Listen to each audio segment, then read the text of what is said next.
Welcome. So this is my Google Pixel XL first impressions.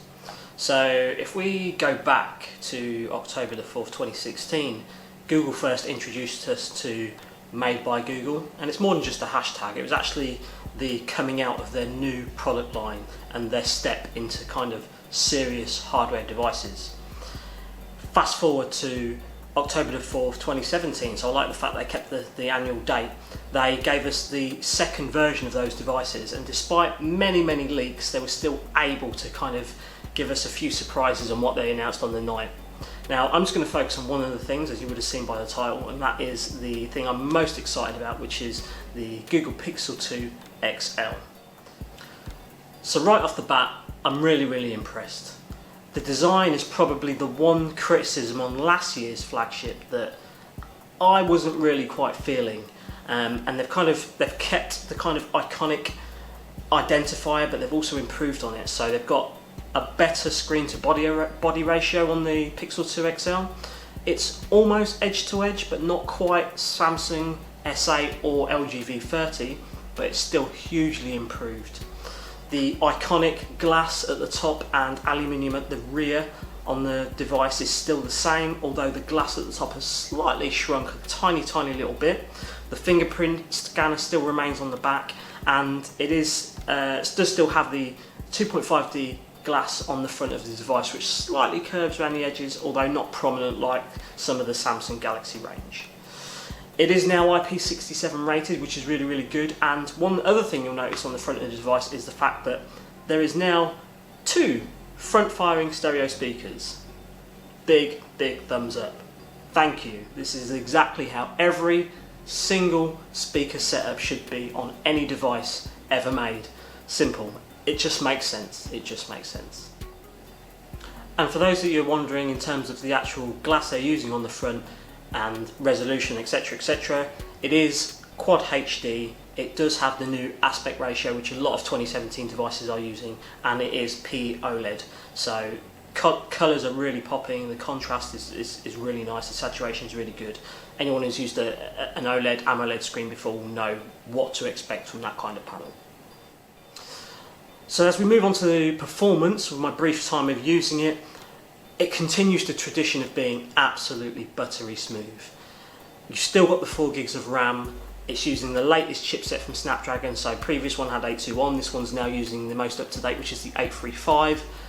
It flies through anything you throw at it, you know, from multitasking, transitions. It's really snappy.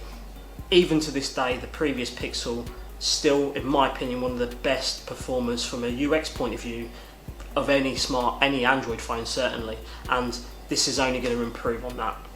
Using the latest chipset, using that RAM, optimizing it further, it's only going to get better. So again, as to be expected, time tells a different story, but certainly on first impressions, really snappy, really quick, really responsive.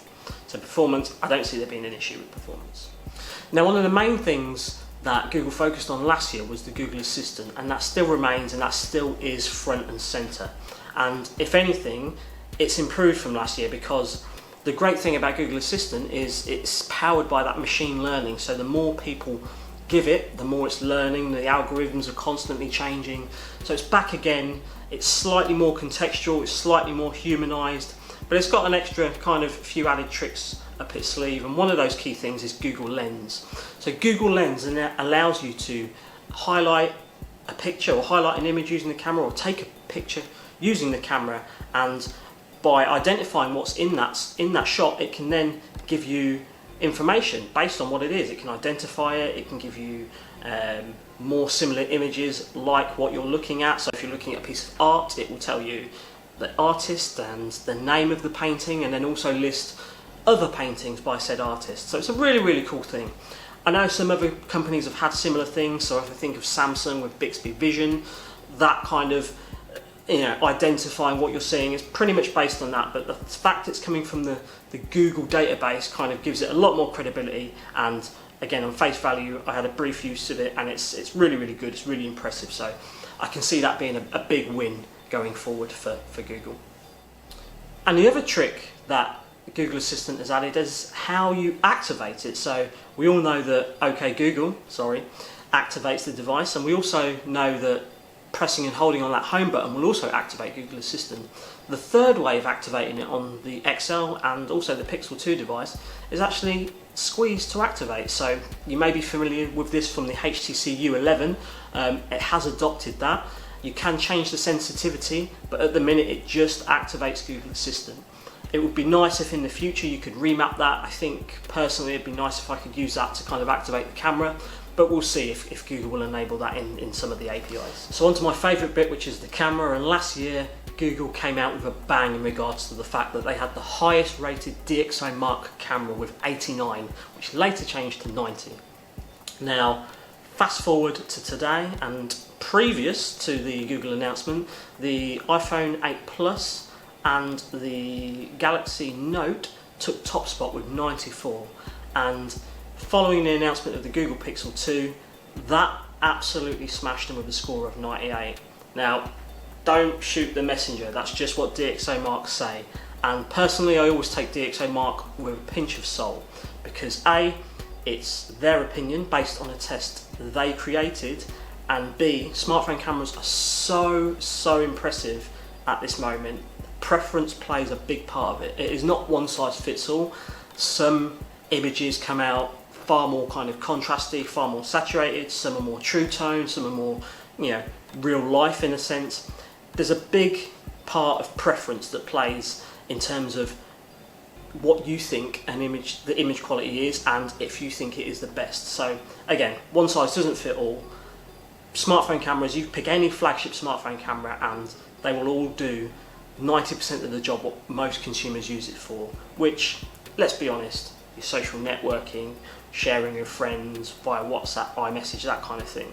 It's only when you kind of blow up images, printing them out, is where you'll probably see slight differences, variations in how much detail there is, how much noise there is. But, like I said, it's a preference rather than a score that another company has given. And like I said, it's their opinion, it's not everybody's opinion. But one thing I will say is, on the first few images I've taken with the Google Pixel XL, it is phenomenal. And a couple of new tricks in regards to the camera, which is, even though it only has a single lens, it will do portrait mode, and oh my god, it's fantastic. And it will do portrait mode on the front and the back. So it's quite a neat trick. I'm not 100% sure the process and what it does to do that, but it's impressive, and it'll be good kind of putting it through its paces once I get a retail unit and seeing how that fares up versus the Note 8 and also versus the iPhone 8 Plus. But yes, big thumbs up. I didn't think there'd be an issue there. They hit it with a bang last year, and they've continued that tradition, and the camera is really good. It's really impressive. So the last thing I'm going to mention from my first impressions was actually something that I think is a really nifty feature called Now Playing. So if you're out there and you use things like Shazam and any form of way of kind of now, in fact Google Now actually does it, when you want to identify that song, you're in a party or you're out somewhere in a car and a song comes on the radio and you think, oh, I need to identify that. Normally the process is a case of opening your phone, going into that app and then identifying the song. Great.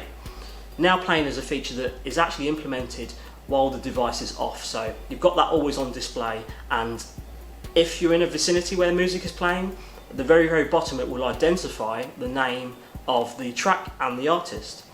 All you then need to do is click on that name, obviously make sure your device is unlocked, and it will then give you a call to action, so you can view more information about the song and the artist. You can go to YouTube, you can go to your source of music, whether it be Google Play, whether it be Spotify, etc. You can go to Vivo, you can get more information via Wikipedia. It's quite a nice feature, the fact that it does this automatically.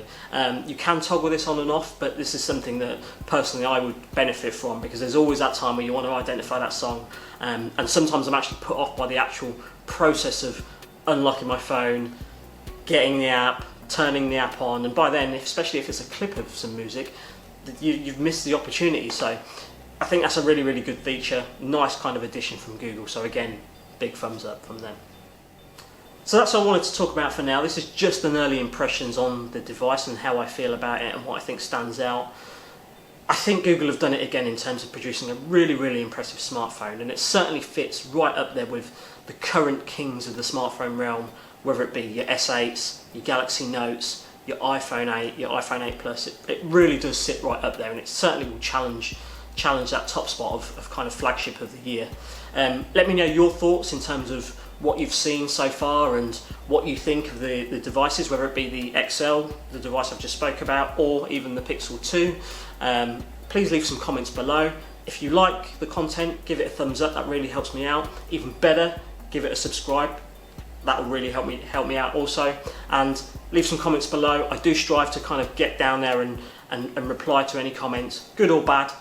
If you are going to leave negativity, please be constructive with it. I do take that on board. I'm not a hater.